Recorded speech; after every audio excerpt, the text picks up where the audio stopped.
The quiet collapse. No one noticed when Daniel's life began to fall apart. There was no dramatic event. No sudden loss. No rock-bottom moment with flashing lights and concerned faces. Just small, silent compromises that piled up until his days felt heavy and meaningless.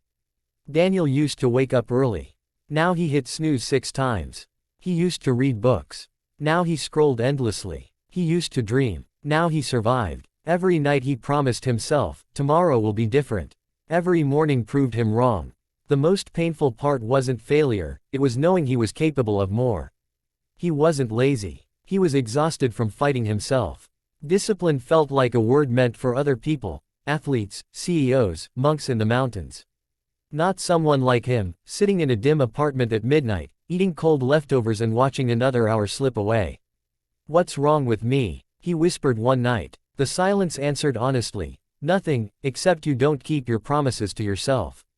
That sentence would haunt him. The lie about motivation. Like most people, Daniel believed motivation was the key. If he could just feel inspired, everything would change. So he waited. He watched videos, read quotes, saved posts. For a few hours, sometimes a day, he felt energized. Then it vanished. Motivation was unreliable, like a friend who showed up only when life was easy. One rainy afternoon, Daniel ducked into a used bookstore to kill time. His phone battery was dead. No distractions. Just shelves of forgotten wisdom.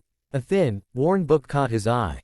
No flashy cover. No bold promises. Inside, a line was underlined in faded ink. "Discipline is choosing what you want most over what you want now." Daniel stared at it longer than necessary. What he wanted now was comfort. What he wanted most was a life he respected. For the first time, he saw the truth. Motivation wasn't missing. Commitment was. The first uncomfortable choice. Self-discipline didn't arrive like a lightning bolt. It arrived the next morning as a choice so small it almost felt pointless. Daniel woke up tired. Every instinct said, stay in bed.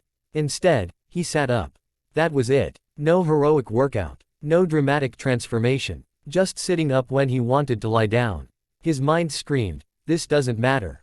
But something inside him whispered, it does. That day, he made one rule. Do the smallest version of the right thing, every day. 5 minutes of reading, 10 minutes of movement, one honest task completed before entertainment.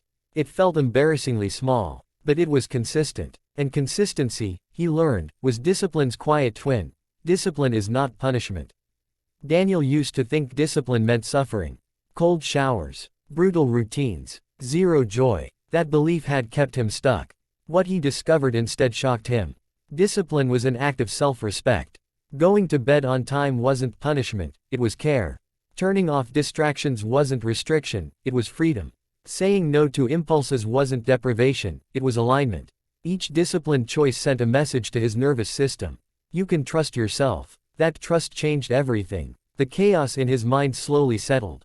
Decisions became easier. Confidence grew, not from success, but from follow-through, the war inside your head. The hardest battles weren't external. They happened in moments no one could see. The voice that said, skip today. You've already failed before. One more won't hurt. Daniel learned something crucial. You don't defeat that voice by arguing with it. You defeat it by acting despite it. Discipline wasn't about feeling strong. It was about moving forward while feeling weak. Every time he acted without negotiating, the voice grew quieter. Not gone, but weaker. Identity shift. Something strange happened around month 3. Daniel stopped saying, I'm trying to be disciplined. He started thinking, I'm someone who keeps his word. That shift changed his identity. He no longer relied on willpower alone. He relied on who he believed himself to be. And identity is powerful. You don't force yourself to act in line with who you are. You do it naturally. Discipline stopped feeling heavy. It became normal. When discipline meets resistance.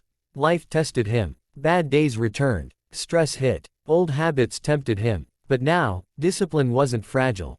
He learned a critical lesson. Perfection is the enemy of discipline. Missing a day wasn't failure. Quitting was. So when he slipped, he returned, immediately, without drama. No guilt spirals. No self-loathing. Just action. The compound effect of small wins. Months passed. The changes were subtle but undeniable. Daniel's body felt stronger. His mind clearer. His work sharper. People noticed, but more importantly, he did. What once felt impossible now felt inevitable. Self-discipline didn't just change his schedule. It changed his standards. He no longer asked, "What do I feel like doing?" He asked, "What kind of life am I building?" The life on the other side. One evening, Daniel sat in the same apartment where he once felt stuck. But it felt different now. Peaceful. Intentional. He wasn't rich. He wasn't famous. He wasn't perfect. But he was in control. And that changed everything. He realized the truth most people never learn. Self-discipline doesn't limit your life. It unlocks it. The invitation. If you're reading this and feeling stuck, tired, frustrated with yourself, listen closely. You don't need motivation. You don't need a perfect plan.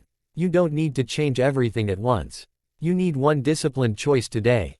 Then another tomorrow. Self-discipline is not about becoming someone else. It's about becoming who you already know you can be. And once you master it, you don't just transform your habits. You transform your identity. You transform your life.